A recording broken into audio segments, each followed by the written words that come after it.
Bem, nesse vídeo eu quero tratar com vocês a respeito de um assunto que eu já venho comentando há algum tempo sobre a mistificação que eu vejo da mídia com relação ao método científico, cientista e especialista.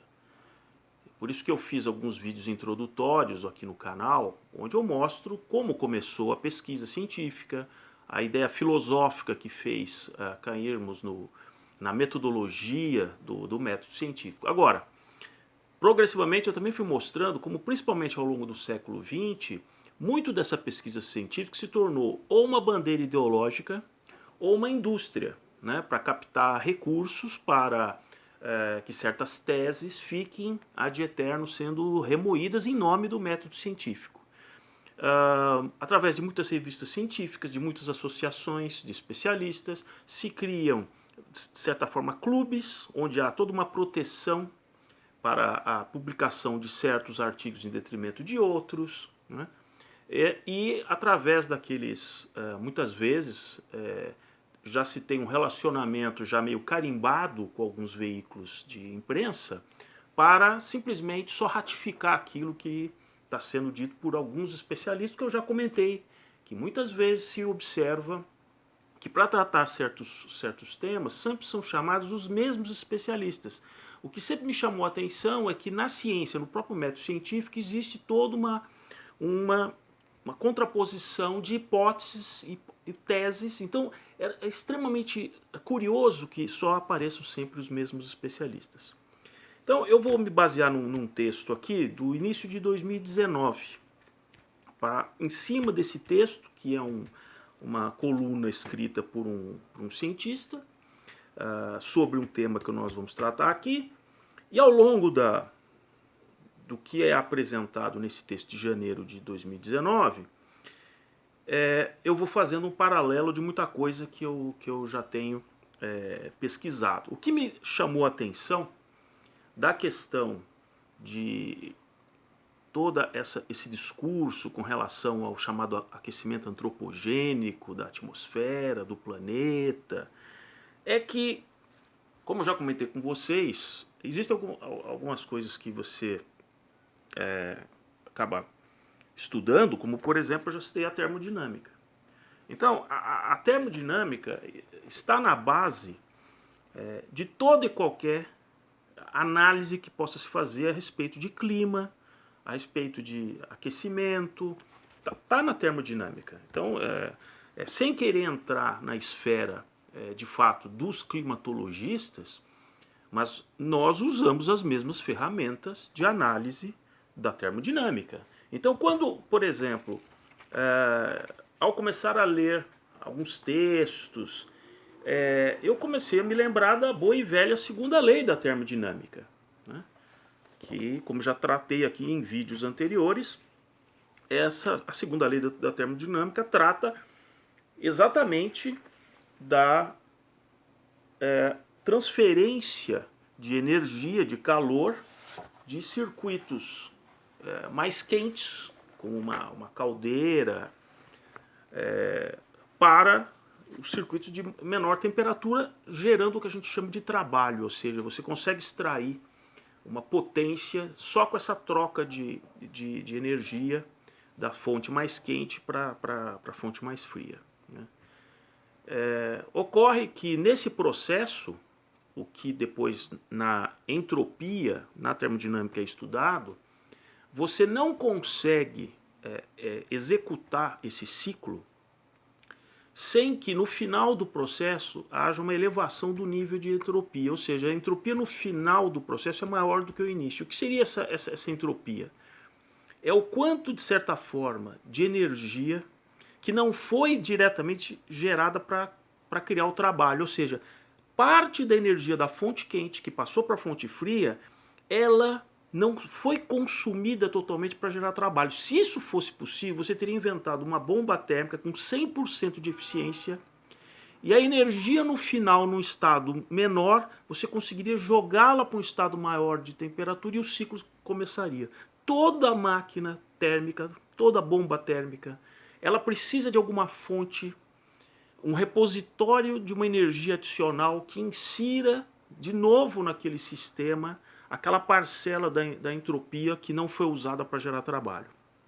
Por isso que, para você continuar, seja o motor a combustão, seja os motores térmicos, veja o aquecimento da água que vem por coletores solares, continuamente você precisa que uma nova quantidade de energia chegue àqueles coletores para ele circular dentro daquele circuito, para que possibilite novamente você ter de novo água quente ou vapor ou qualquer coisa que seja. Então, usando os conhecimentos de termodinâmica, eu passei a questionar certos mantras que eu ouvia, como por exemplo, instituições aqui como o IPCC, né, que é o Painel Intergovernamental sobre Alterações Climáticas. Veja, o que muito pouco se revela, assim, não se deixa isso muito claro, é que esse painel intergovernamental da ONU, ele não é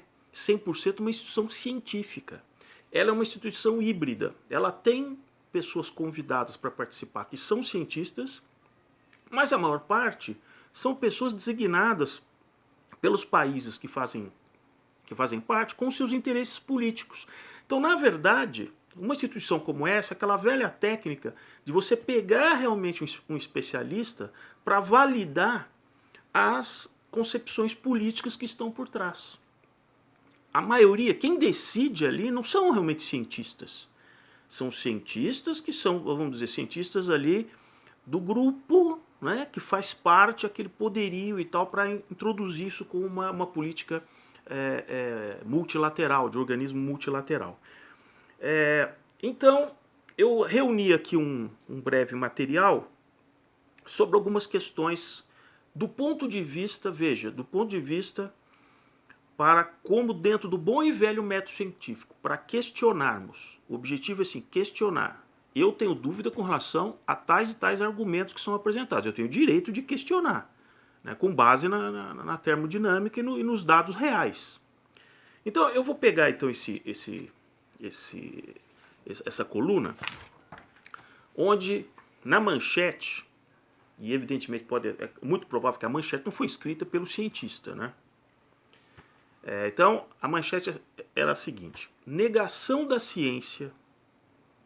Veja como começa. Eu sempre digo que muitas vezes as conclusões já estão na manchete. Coisa que numa pesquisa científica não é feita, né? Você não começa com a sua conclusão pelo título do trabalho, né? Você começa com uma proposta. Vou estudar. Bom. Negação da ciência ganha força em nacionalismo e une esquerda e direita. Então, eu achei tanto já como curioso, né, a frase. E antes de entrar nas palavras do tal do cientista, é colocado no subtítulo ali da matéria, né, a explicação, né, do porquê essa coisa, que é assim: negação de consensos científicos. Interessante que sempre esse lado progressista, esse lado coisa, ele adora consenso. Lembra muito daqueles sovietes. Os sovietes eram vários conselhos que existiam ao longo da União Soviética, e em tese tinha que sair tudo ali aprovado, não era o consenso do soviete, aí ele se apresentava para o governo e dizia assim: nós decidimos tal coisa. Certo, consenso, né? Então, negação de consensos científicos, como o aquecimento global, floresce em terreno fertilizado por discurso nacionalista, em que esquerda retrógrada e extrema-direita se confundem, escreve o pesquisador. Aí vai passar a palavra para o pesquisador. Tá bom, então, aí vamos assim para os primeiros argumentos do pesquisador. Primeiro ele começa a citar que no ano anterior, em 2018, o Antônio Guterres, que é o secretário-geral da ONU, declara que nós precisamos fazer alguma coisa porque as mudanças climáticas permanecem a mais sistêmica ameaça à humanidade. Bom, tá certo. Depois eu vou comentando cada item. Aí ainda cito o seguinte, que naquele mesmo ano, em 2018, a Christine Lagarde, que é a diretora do Fundo Monetário Internacional, ela solta a seguinte frase: Se não fizermos nada a respeito das mudanças climáticas, seremos tostados, assados e grelhados no horizonte de tempo de 50 anos. Os dois aqui que eu já comecei a citar, o Gutierrez e a Lagarde, são cientistas? São climatologistas? Ou pesquisam alguma coisa? Não, não são. Eles são políticos. Eles estão ali politicamente gerenciando órgãos também multilaterais com seus interesses políticos, né? Políticos / econômicos, né? E aí é interessante que o pesquisador que escreve a matéria diz: ambas as advertências reconhecem a extrema gravidade da nossa situação, a respeito do qual o IPCC, certo? O IPCC, Painel Intergovernamental sobre Mudanças Climáticas, é categórico. Vamos ver a palavra do IPCC.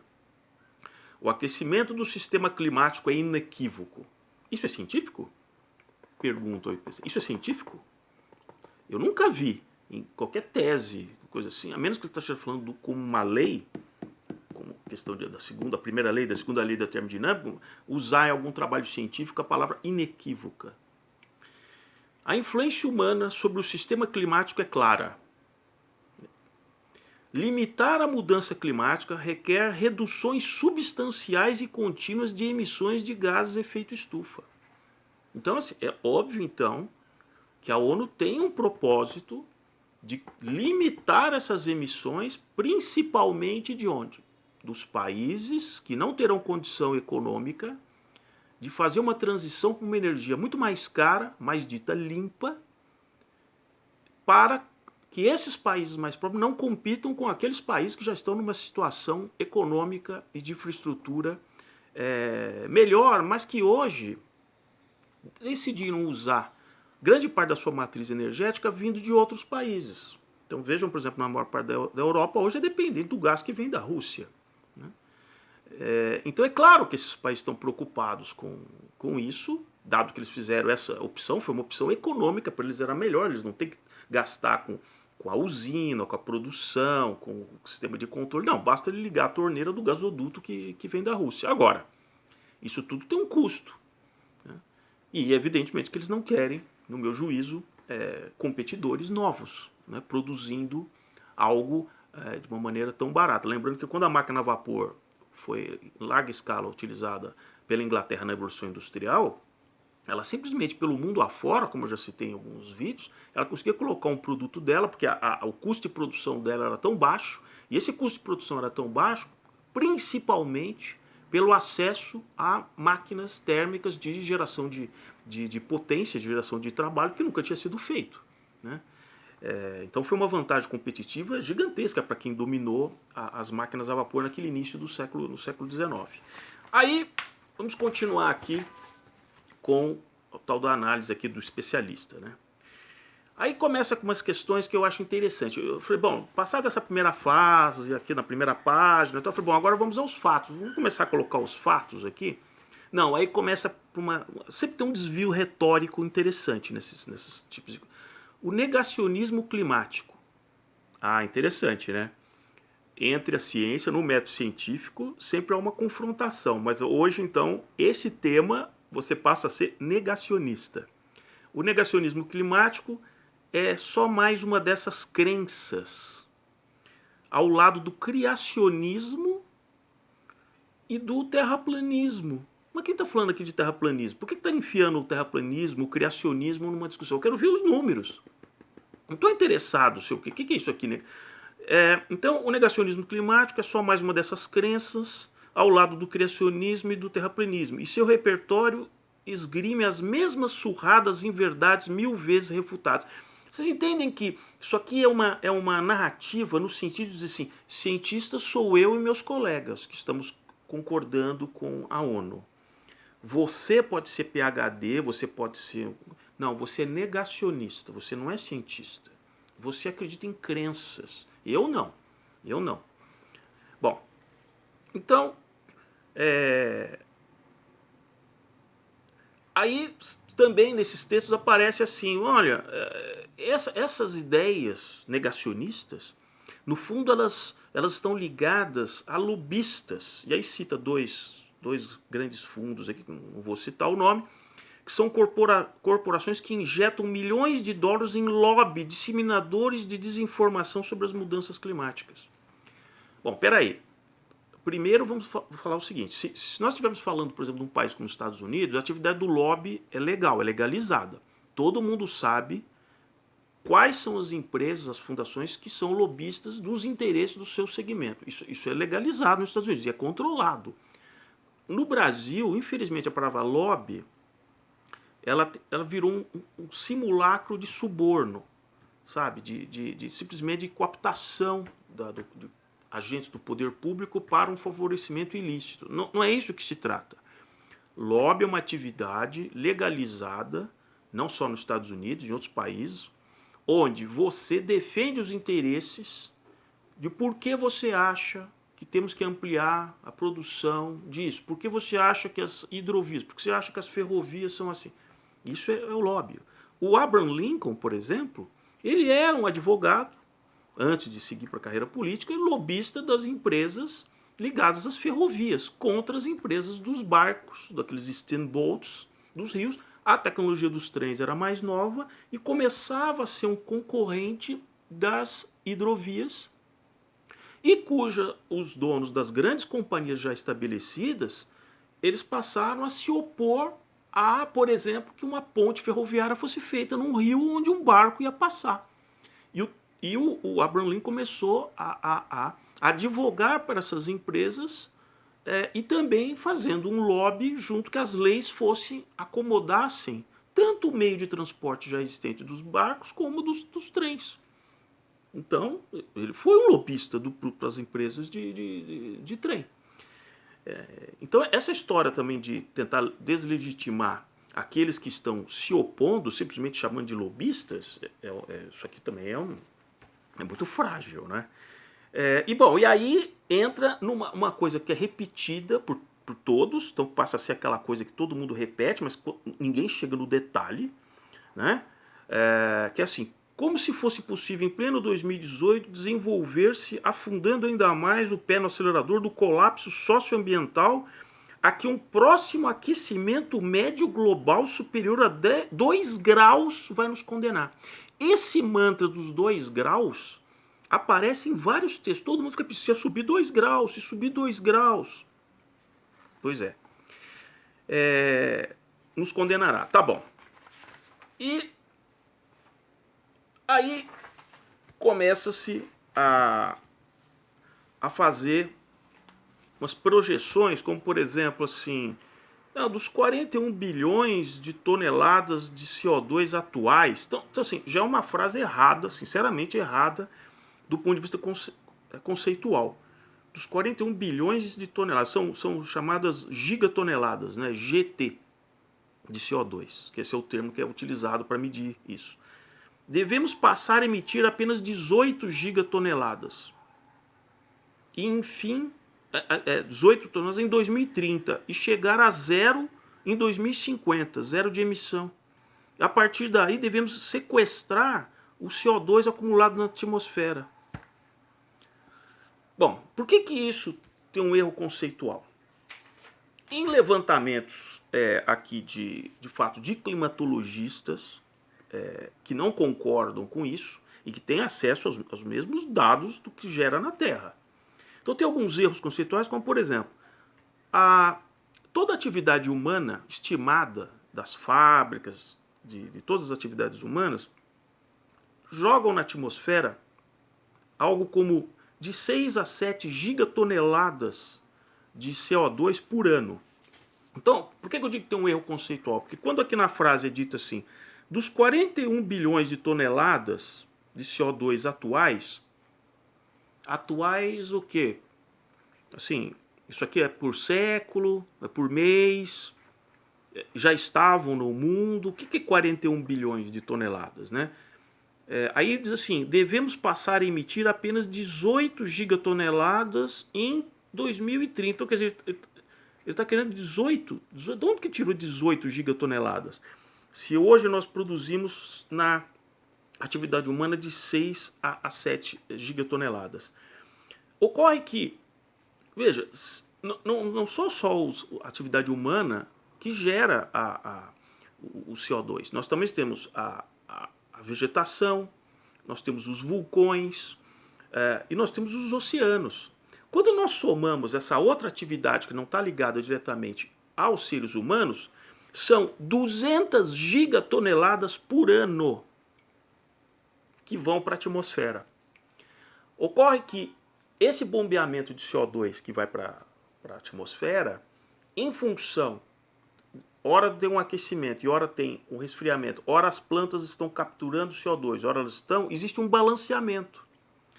Então, há um equilíbrio do que está indo para a atmosfera e aquilo que está sendo sequestrado novamente, seja para o solo, seja principalmente para os oceanos. Aí entra o papel dos oceanos. Nós temos 510 milhões de quilômetros quadrados de superfície da Terra. 71% dessa superfície está nos oceanos.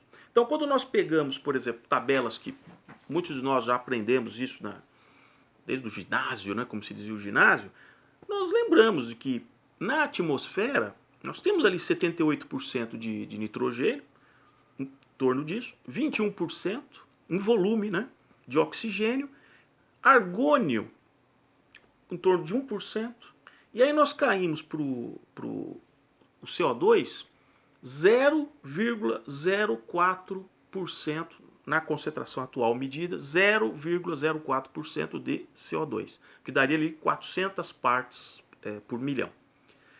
Quando nós analisamos, do ponto de vista na superfície do oceano, o percentual, se nós fôssemos analisar desses mesmos componentes, como é que eles estão divididos na água, também tem oxigênio dissolvido na água, não tem? Ou os peixes vivem do quê? Portanto, também tem nitrogênio dissolvido na água. Existe uma experiência, qualquer aluno na escola se faz, que é a concentração de saturação pode ser um sal, pode ser um gás. Então, quando você pega, por exemplo, tem um copo de água, água pura, e você começa a colocar uma colher pequenininha, pode ser de açúcar, pode ser de sal de cozinha. Isso é medido, vai se colocando e vai se medindo quantas gramas está sendo inserido naquele 1 litro de água. A partir de um certo momento, um pouquinho a mais, 1 grama a mais, ele já não se dissolve, ele precipita no fundo. Não é verdade? Isso é uma experiência que classicamente é feita. Na atmosfera também é assim. Você consegue colocar uma quantidade de vapor d'água dissolvido naquela determinada pressão, naquele lugar, até um certo limite. Uma sauna é assim. Você começa a jogar aquele vapor, até que chega um momento, começa a gotejar em todo lugar, ele precipita, vira água, por exemplo. Não aguenta, a atmosfera não consegue absorver mais aquela quantidade de CO2. Nos líquidos, os gases penetram também. Dependendo da questão da pressão, então no nível do mar, 1 atmosfera, essa proporção de 78% de nitrogênio, oxigênio, que está ali a 1 atmosfera, aqueles gases estão ali, eles entram para dentro da superfície, no caso do oceano. Então, essa divisão na superfície do oceano do mesmo jeito que o nitrogênio está em 78% na atmosfera, no oceano é 47,5%. O oxigênio, que está em 21%, está em 36%, em percentual. O argônio, que eu tinha falado do argônio, de 1% está em 1,4%. E esse é o detalhe. O tal do CO2, que na atmosfera ele está ali em 400 partes por milhão, ele está em 15,1%. Ou seja, a concentração de CO2 proporcionalmente dentro da água do mar é muito maior do que você encontra na atmosfera. Então, por que eu estou dizendo isso? Se 15% do que está dissolvido ali, de gases que estão dissolvidos na água, é de CO2, e os oceanos são 71% da superfície do planeta, dá 1,3 bilhão de quilômetros cúbicos, se a gente fosse medir em quadrados cúbicos, né, de 1 quilômetro por 1 quilômetro, É 1,3 bilhão que tem espalhado pelo planeta. Então, é claro que a maior fonte de CO2 para a atmosfera não vem da atividade humana, vem dos oceanos. À medida em que um líquido ele se aquece, ele libera esses gases. Quer ver um exemplo? Você pega um refrigerante, você pede um refrigerante, né? Você está ali num bar de praia. Aí você pede um refrigerante, a pessoa traz o refrigerante, está numa latinha, fechadinha. Você abre a lata. Primeiro momento, você abriu, você ouve aquele barulhinho, você ouve aquele barulho do gás. Que gás é aquele? CO2. Está ali sob pressão. Aí você pega aquilo e verte num copo. Ele enche de bolinhas. Por que ele já enche de bolinhas? Porque a temperatura e a pressão do lado de fora da lata faz com que todo aquele gás que foi empurrado para dentro do líquido, à força, sob pressão, ele agora entre numa transformação que ele quer voltar a ser gás. Ele era gás, mas ele estava um gás dissolvido dentro do líquido. Se você ficar conversando ali e passar 10, 15, 20, meia hora talvez, ao tomar aquele refrigerante, o que as pessoas falam? Ah, ficou sem gás. Então, com o aumento da temperatura ou a diminuição, por exemplo, da pressão, aquele gás que está no oceano, ele simplesmente ele vaporiza e vai para a atmosfera. Em algum momento, pela uma corrente aérea, ele entra numa zona fria ou ele passa num local onde tem uma correnteza fria e essa água fria, ela na verdade ela absolve o CO2. De novo, em relação à pressão, há uma diferença de pressão e ele entra para dentro do oceano novamente. Então, já é muito curioso que nesses argumentos, como aqui, ou seja, do IPCC, nunca comentem com vocês a respeito dessa questão do oceano. Eles tentam sempre fazer uma inversão. Eles dizem, não, olha, o oceano está liberando sim mais CO2 por causa do aquecimento da Terra. Não, mas peraí, nós temos que entrar num acordo.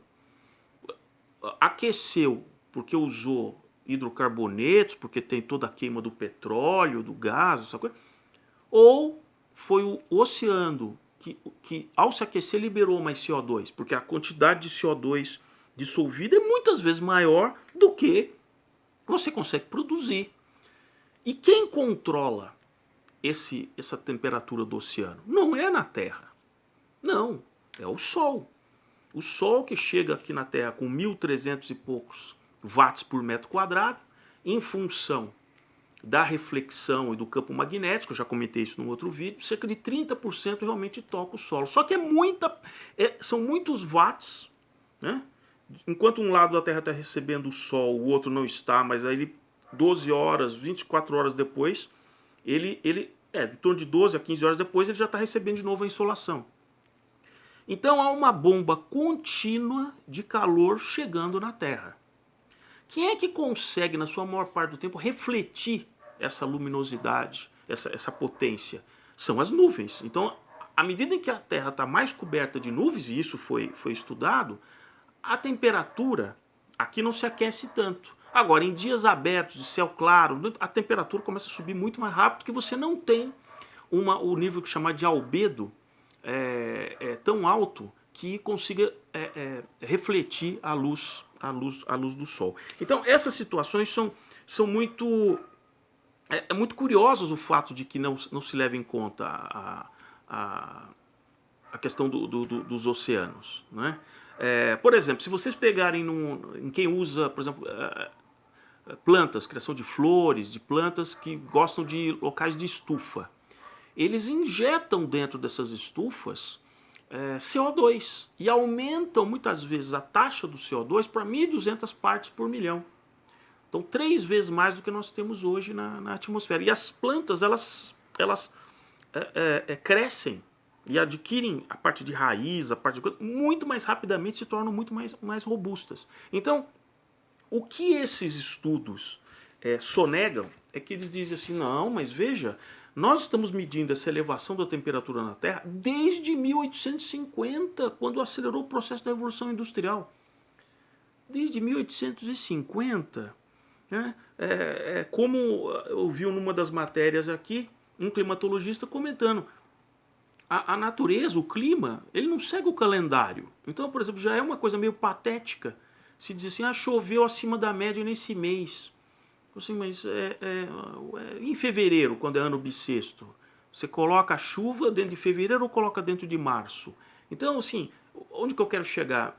Fazer essas medições para períodos curtos, para janelas curtas, é uma grande uma imbecilidade. Isso não é plausível. O que adianta ter medido de 1850 para cá? Sendo que nós já sabemos, por medições que eles simplesmente não colocam aqui na conta, que no passado já houve temperaturas muito maiores ou temperaturas muito mais baixas. Por que essa data 1850 é muito importante? Porque quando termina, né, e os climatologistas não negam isso, só que eles sonegam quando eles estão fazendo uma pauta midiática. Foi quando terminou a pequena era do gelo, que vai ali de 1350 a 1850.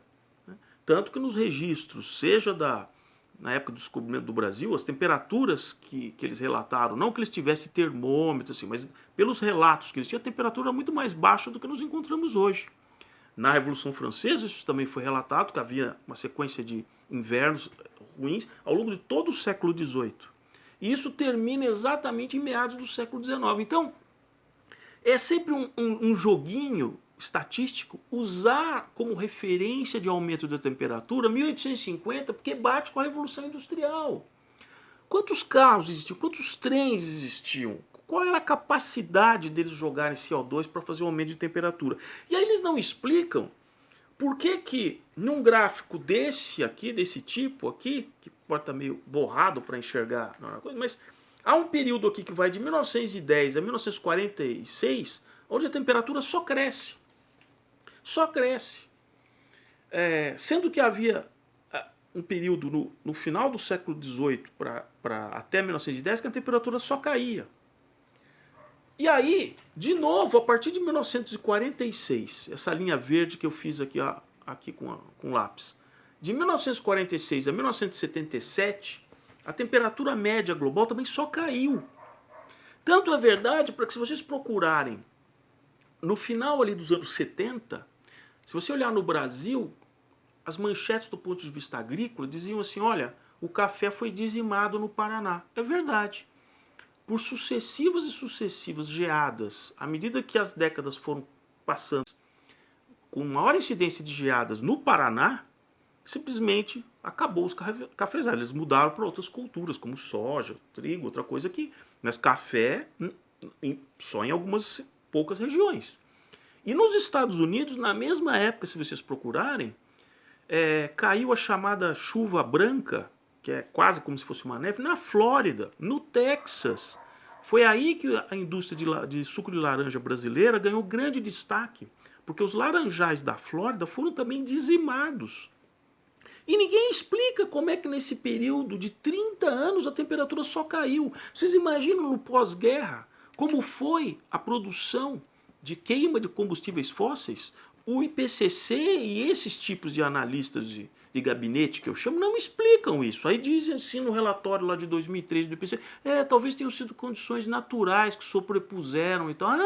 Então, você você sabe que... E aí, realmente, depois de 1976, a temperatura, que é essa última parte aqui do gráfico, ele sobe até o nível que nós estamos até hoje. Agora, vários desses climatologistas que refutam esses argumentos dizem o seguinte, olha o que eu vou dizer, muito desses aumentos desses ciclos, eles não estão levando em conta, porque não querem, também o ciclo solar, dos máximos e mínimos solar. Por exemplo, quando vem, por exemplo, o El Niño, por exemplo.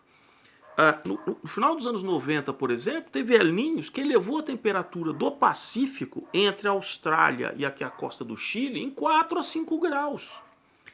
Mudando totalmente o regime de chuvas da América do Sul. E quando vem o Laninha, acontece algo semelhante, não se toca nada. E finalmente, uma outra coisa que é muito interessante, porque numa teoria, quando você está fazendo um estudo e está apresentando, você tem que colocar, olha, mas isso também tem influência, isso também tem influência, isso aqui pode ter influência. Não! E a questão do ciclo sinodal, né, que chama ciclo sinodal, que é o ciclo da Lua.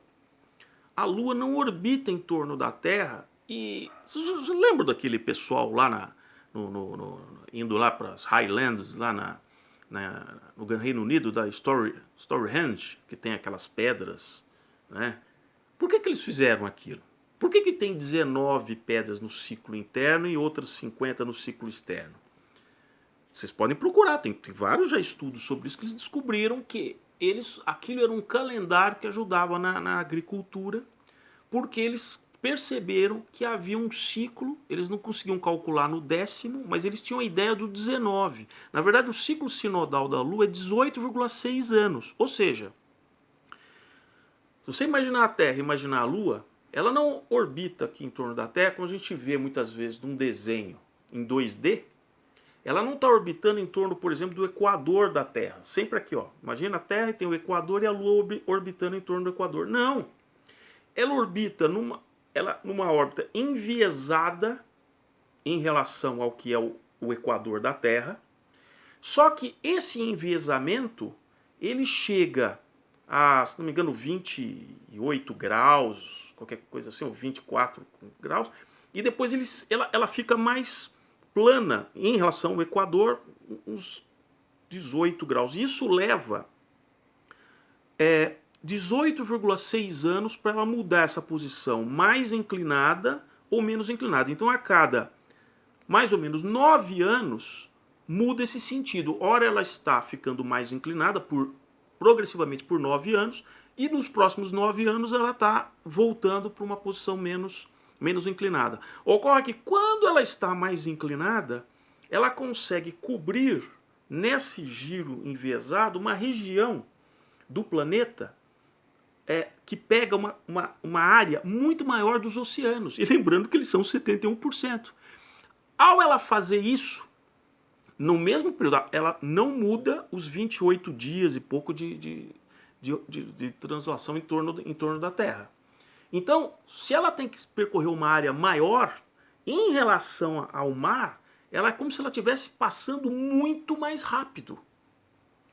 E isso faz com que as correntezas e a água e as marés se tornem muito mais fortes quando a Lua está no máximo sinodal.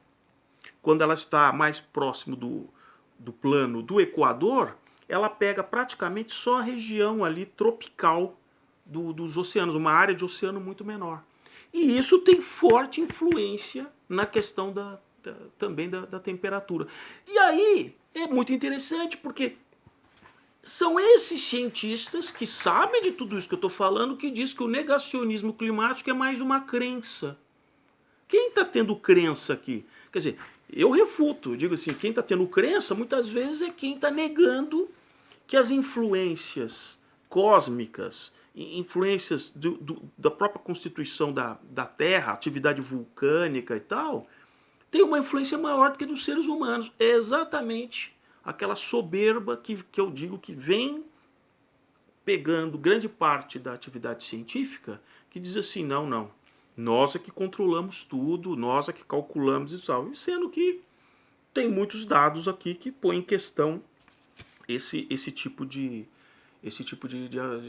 afirmação. O Sol tem um ciclo menor em torno de 11 anos. Nós estamos entrando exatamente agora em 2020 num mínimo solar. Isso vai permanecer até o começo dos anos 30 de 2030. E isso então vai ser muito interessante avaliar até que ponto os tais dos modelos matemáticos estão dizendo que não, a temperatura pode subir mais 2 graus. Aliás, é uma coisa bastante curiosa, porque o modelo funciona muito bem quando você tem parâmetros e variáveis que de fato você conhece quais elas são. Então, por exemplo, uma coisa simples, por exemplo, se você pegar um jogo de xadrez, você sabe qual é o número de pedras, você sabe que são 8 casas por 8 casas, você sabe que são casas brancas e casas negras, você sabe quantos peões tem, você sabe quais são os movimentos. Então, quando você joga isso num supercomputador e diz assim, qual é a melhor alternativa dado essa jogada, qual é a melhor? Ele processa aquilo, ele processa milhões de alternativas possíveis e ele te dá a melhor dentro dali de alguns segundos ou de alguns minutos, por exemplo. Isso é um modelo matemático? É um modelo matemático, onde os parâmetros da decisão, da árvore de decisão que a gente chama, está estabelecido em relação às regras do jogo, ao número de peças e às regras de movimento. Funciona? Funciona. Agora, como explicar que esses mesmos modelos ditos aqui, são mais de 80 modelos que rodam por aí, eles não conseguem nem sequer explicar aquele aquecimento e aquele desaquecimento, como eu mostrei aqui do início do século. Como é que de 1910 a 1940 a temperatura sobe, depois ela cai. Esses modelos, nenhum deles consegue prever. Dão as coisas mais espúrias os resultados. E isso eles sabem. Só que aí eles pegam esse modelo e dizem assim, bom, a partir de agora, como que vai ser em 2100? Ah, pode subir não sei quantos graus, o mar pode chegar a 15 metros e tal. Só que é interessante, em 1841, já indo para o final aqui, em 1841, existe uma ilha, que é chamada Ilha dos Mortos, ali na Tasmânia, do lado ali da Austrália, pertence ali à Austrália, onde o Ross, em 1841, ele já vinha fazendo estudos sobre a questão do nível do mar, porque eles de fato já tinham uma intuição de que onde o mar se elevava num lado do planeta, ele podia recuar do outro, que é uma intuição muito boa. Pega uma panela cheia d'água e tenta mexer na água para ver o que acontece. Então, ele nessa ilha do lado ali, numa baía que tem ali, tem uma escarpa de rocha bastante alta. Então o que ele fez? Ele fez linhas e ele marcou o ponto zero. O ponto zero era, qual é o ponto máximo da maré? Ah, é aqui. Qual é o ponto mínimo da maré? Aqui. Aí ele ficou fazendo essa medição vários dias. Aí ele pegou o ponto médio, ele chamou o ponto médio entre o que seria o topo da onde enchia a maré e o mínimo e falou assim, isso aqui é o zero. Então isso aqui, para mim, eu vou adotar como se fosse o nível médio do mar. A marca está lá até hoje. Isso foi ratificado por outros que passaram por lá em 1847 e 1889. Agora, a partir de 1985, começa a aparecer esses cientistas, não, mas eu acho que ele não mediu certo, não, apesar dele estar tudo documentado, outros ratificaram que as marcas estavam lá do jeito que ele deixou, as marcas continuam. Se fosse desse período, foi em 1841 que ele fez as marcações. Se o mar tivesse subido do jeito que eles acham que subiu, porque esse modelo seria mais ou menos isso, o mar teria que ter subido 15 centímetros, 30 centímetros daquela época para cá. E isso não aconteceu, as marcas estão lá. Então é outro ponto que, assim, isso aqui não é negacionismo. Isso aqui está se dando um contra-argumento, né? Não é negacionismo. Portanto, é isso que eu queria comentar com vocês. Sempre observar, e para fechar, sempre observar aonde o tal do cientista, onde o especialista ele quer chegar. Voltando finalmente ao tal da matéria, quando termina e é feita a apresentação do cientista, é dito assim, professor tal, autor do livro Capitalismo e Colapso Ambiental. Vou repetir, Capitalismo e Colapso Ambiental. Então, resta perguntar, né? Até onde vai o cientista e até onde vai o militante ativista.